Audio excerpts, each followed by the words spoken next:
Hello and welcome to the first of these 4 videos about writing EAP materials to be used by other teachers. As teachers, we're all used to writing materials to use with our own classes, whether that's a simple activity, a whole lesson or a sequence of lessons. We all build up folders of handouts that we've used successfully with our own classes. But what about when you're asked to write materials that are going to be used by other teachers? What different things do you need to take into consideration? In the next 4 videos, I'm going to be talking about 4 different principles that I think are worth bearing in mind when you're writing classroom materials that are going to be used by other teachers. Some of them will be specific to EAP, but many of them will be applicable across different teaching contexts. So tip 1 is about avoiding assumed knowledge. When we're writing materials for our own classroom, we don't really have to put very much on the page because we already have a clear idea in our head of what we're teaching and how we're going to go about teaching it. We can fill a lot of gaps, for example, explaining ideas to students, linking ideas together. We know very clearly what the procedures are going to be for making the activities work. But give the same materials to another teacher and those things might not be so obvious. So one of the first things you need to do when you're writing materials for other teachers is to take into account their background, what knowledge, what expectations do they already have. Now, in an EAP context, it's not uncommon to have quite a mix of teachers from different backgrounds. So, for example, if you were writing materials for a pre-sessional summer course at a UK university, you may have some colleagues who have a lot of EAP experience. So, for example, those people who teach in the department year-round. But you might have a lot of people coming in from outside.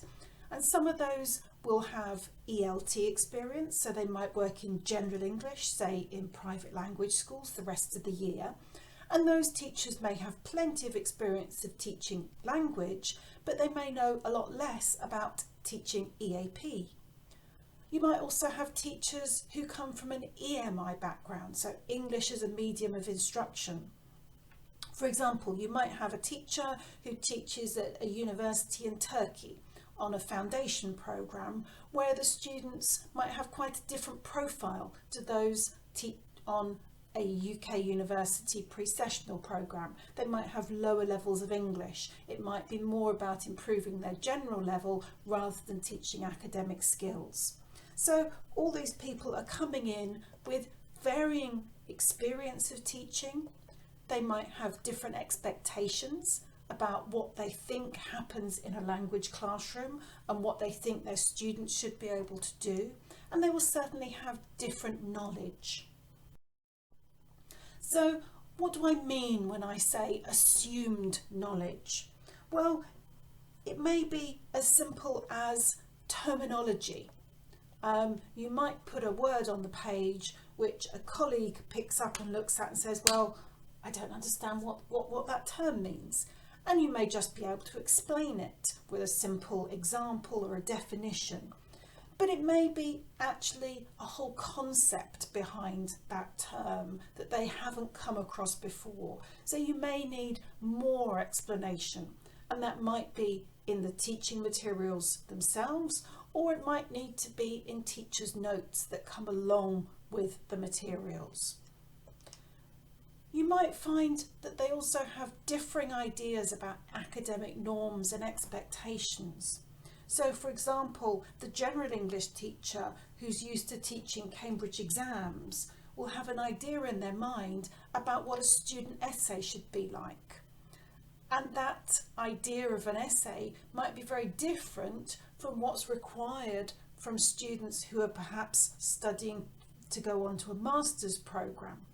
So getting those things clear and making sure there's no mismatch is a really important part of writing materials for colleagues. So how can you avoid this kind of assumed knowledge? Well, I think one of the first things to think about is How did you feel when you first came into teaching EAP? I know that when I did my first pre-sessional course, it was as if was starting from scratch. Even though I'd been teaching general English for many years, suddenly there were all these new terms, new ideas, new skills that I hadn't thought about before and that I was having to really run to keep up with. So thinking back to the things that you struggled with, talking to your colleagues, which terms did they find difficult when they first started in EAP? Another idea, if you have the opportunity to, is to pilot your materials with different teachers. So we tend to think about piloting materials, new materials we've written with our own class, trying them out on students to see what works well and what might need changing. But as I mentioned before, when we're using our own materials, we tend to fill in lots of things that aren't on the page with explanations and procedures, etc. So giving those materials to another teacher to try out and then getting feedback will perhaps expose gaps, things that need to be explained a bit more explicitly, things that you need to clarify so that somebody else knows what to do with those materials. So thank you very much for listening. In my next video, I'm going to be talking about the importance of aims, rationales and takeaways in the materials we write. If you'd like more tips, why not check out How to Write EAP Materials, which is available as an ebook and now as a paperback, and you should be able to find it on Amazon. Look forward to speaking next time.